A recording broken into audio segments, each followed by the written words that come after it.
एक plane hijacker जो अमेरिकी इतिहास का सबसे शातिर और रहस्यमयी मुजरिम माना जाता है, वो एक कमर्शियल प्लेन से पैराशूट और फिरौती के $2 लाख लेकर छलांग लगाता है और उसके बाद कभी दिखाई नहीं देता, न जिंदा न मुर्दा। उस रात हुए इस जुर्म ने अमेरिकी खुफिया एजेंसी FBI को अगले 40 सालों से भी ज्यादा समय तक परेशान रखा और उसके बाद भी ये कभी पता नहीं लग पाया कि प्लेन को हाईजैक करने वाला वो शातिर दिमाग आखिर कौन था। DB कूपर अमेरिकी इतिहास का एकमात्र ऐसा व्यक्ति जो एक प्लेन को हाईजैक करने के बाद भी कभी पकड़ा नहीं गया। यही कारण है कि यह घटना अपराध जगत में हुए चंद ऐसे केसेस में से एक है जिसकी गुत्थी कभी नहीं सुलझ पाई। एक अपराधी होने के बावजूद कूपर आज अमेरिका में एक महान चोर की हैसियत से जाना जाता है, जिसको पकड़ा जाना तो दूर बल्कि उसकी पहचान तक न हो पाने के रिकॉर्ड ने उसे लोगों के बीच मशहूर कर दिया। आखिर कौन था यह व्यक्ति? इस घटना के बाद वो कहां गया? ऐसा क्या था कि वो कभी पकड़ा नहीं गया? पेश है the legendary cone man DB Cooper.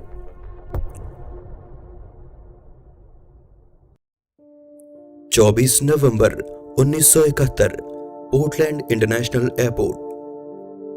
ये समय था थैंक्सगिविंग त्योहार की शुरुआत का, जब ज्यादातर लोग अपने घर लौट रहे थे।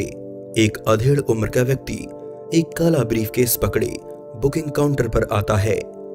वह $20 पे करके सिएटल जाने वाली फ्लाइट 305 का एक तरफा यात्रा का टिकट लेता है। टिकट लेते वक्त ये व्यक्ति अपना नाम डैन कूपर दर्ज करवाता है।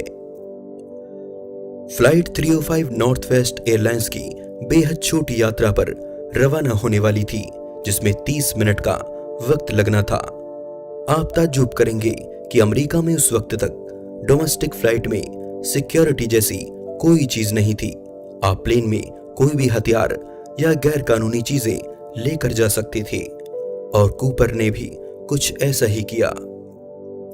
कूपर, जो कि एक टिपिकल बिजनेसमैन की तरह कपड़े पहने हुए था, प्लेन में सीट पर बैठने के बाद उसने अपने लिए एक बर्बन ड्रिंक ऑर्डर किया।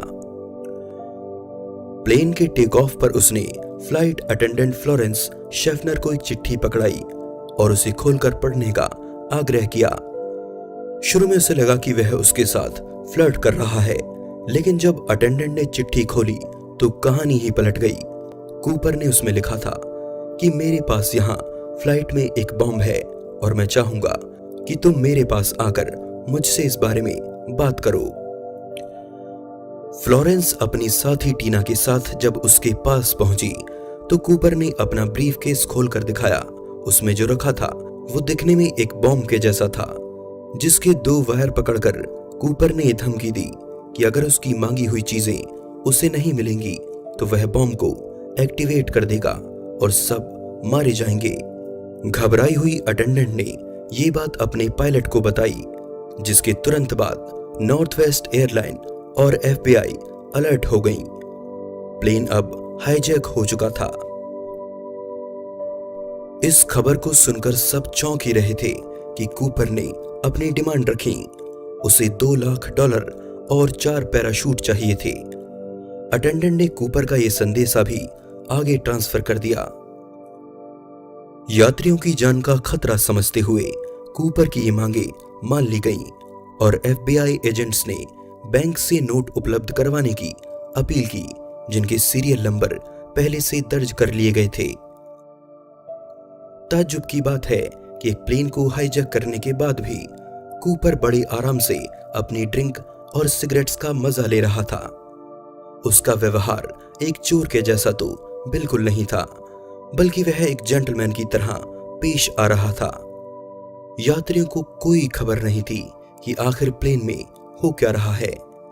उन्हें फ्यूल की किसी दिक्कत के चलते प्लेन को रोकने की बात कही गई थी और आखिरकार कूपर की मांग के अनुसार पैसे और पैराशूट अब दोनों एयरपोर्ट पर पहुंच चुके थे। लेकिन यहां पर नोटों के साथ एक चालाकी की गई थी जो कूपर की पकड़ में नहीं आई। फिरौती की रकम को $20 के नोट्स में एक बैग में भरकर दिया गया था, जिससे इस बैग का वजन 10 किलो से भी ज्यादा हो गया था। अब कूपर की मांग पूरी होने पर उसने अपने वादे के अनुसार सभी यात्रियों को जाने दिया, लेकिन प्लेन में अब भी एक अटेंडेंट और पायलट्स बचे हुए थे। अब बारी थी कूपर के वहां से बच निकलने की। कूपर ने पायलट्स को यह निर्देश दिए कि वे फ्लाइट को लैंडिंग गियर खुला रखते हुए 10,000 फीट की ऊंचाई पर उड़ाएं, जिसकी स्पीड 200 मील प्रति घंटे से ज्यादा नहीं होनी चाहिए। कूपर शुरू में मैक्सिको की तरफ जाना चाहता था, लेकिन पायलट के बताने पर कि जहाज में मैक्सिको जाने जितना फ्यूल नहीं है, तब उसने रीनो जाने की मांग की और इसके बाद वो पैराशूट और पैसों का बैग खुद से बांधकर जहाज से कूदने की तैयारी में लग गया। पायलट के रियर डोर खोल दिए जाने से कूपर नीचे जाती सीढ़ियों पर खड़ा हो गया और इसके बाद जो हुआ वो अगले 40 सालों से भी ज्यादा समय तक बहस का हिस्सा बना रहा। जहाज से कूदने के बाद कूपर जैसे गायब हो गया, उसे फिर कभी किसी ने नहीं देखा। रीनो एयरपोर्ट, घटना की रात 11:30 पर। कूपर के हवा में गायब हो जाने के बाद जब प्लेन रीनो एयरपोर्ट पर उतरा, तब तक सारे एजेंट्स अपने काम पर लग चुके थे।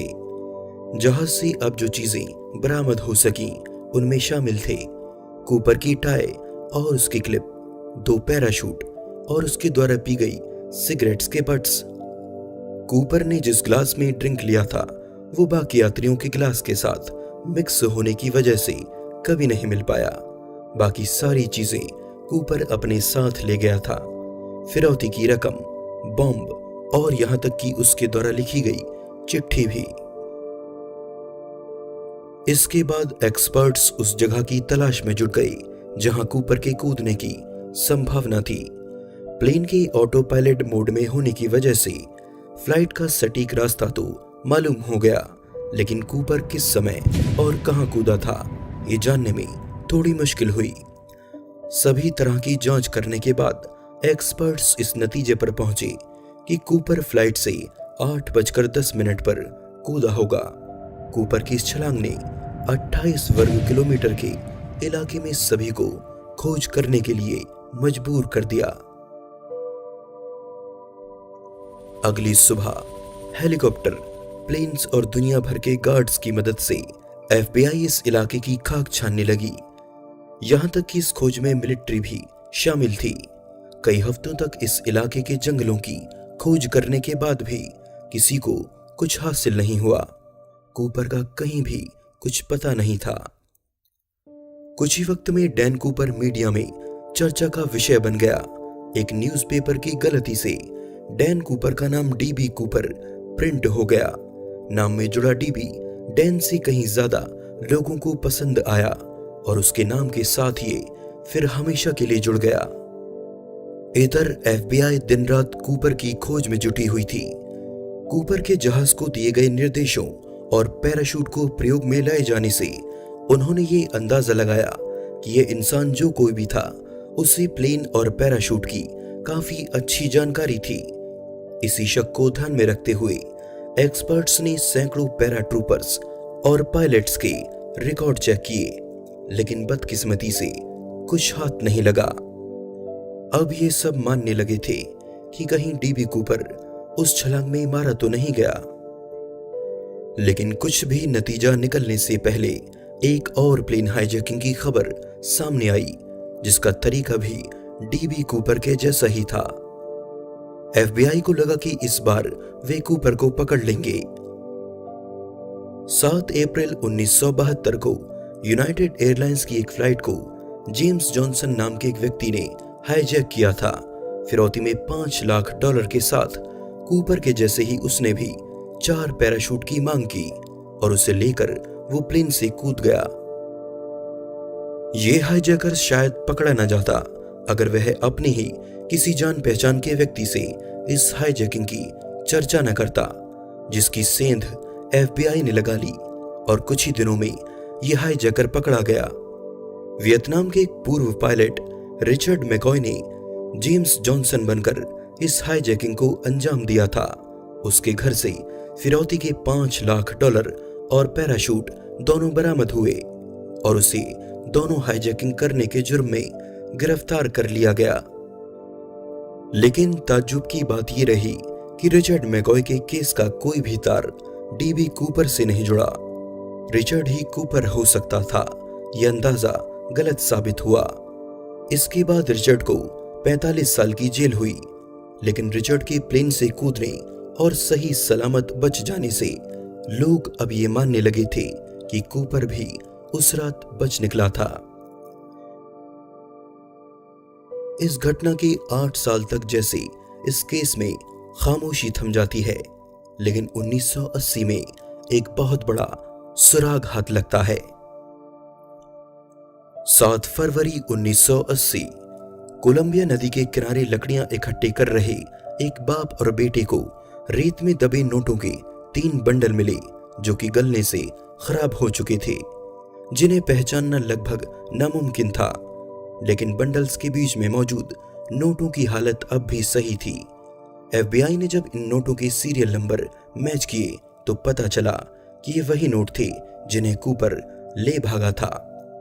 जहां एक तरफ इस खोज से कूपर को पकड़ने की कुछ उम्मीद जगी थी, वहीं दूसरी तरफ इसने इस केस के रहस्य को और ज्यादा गहरा कर दिया। अगले कई सालों तक डिपार्टमेंट शक के बिना पर कई लोगों की तहकीकात करता रहा, पर उनके हाथ कुछ नहीं लगा। 9 साल गुजर जाने पर भी इन गली हुई नोटों के अलावा कोई भी ऐसी कड़ी एफबीआई के हाथ नहीं लगी जो उन्हें कूपर तक ले जाती।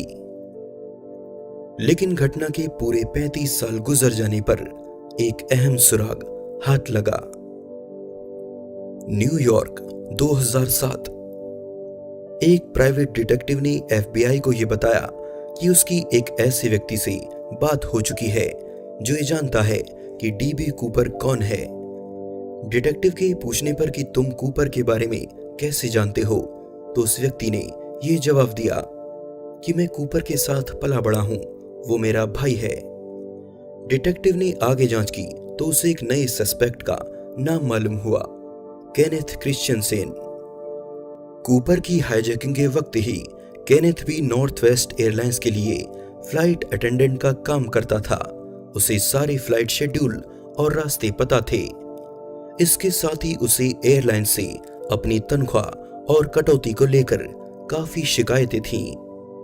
उस वक्त वो हफ्ते के मुश्किल से $150 बना पाता था, लेकिन हाईजैकिंग की घटना के 1 साल बाद उसने साउथ वाशिंगटन में एक बड़ा घर खरीदा, वो भी कैश देकर।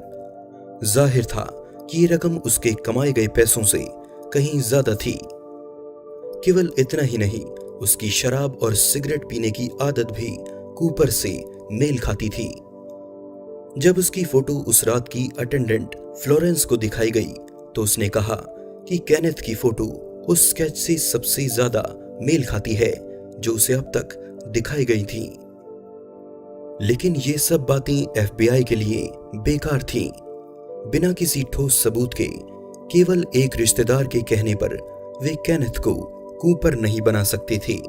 और ये घटना अकेली नहीं थी, बल्कि ऐसे कई सस्पेक्ट्स ने कूपर की कहानियों को अगले कई सालों तक जिंदा रखा, जिसमें कई लोगों के द्वारा कूपर की पहचान करने का दावा किया गया, लेकिन कोई भी कूपर का सही पता नहीं दे पाया।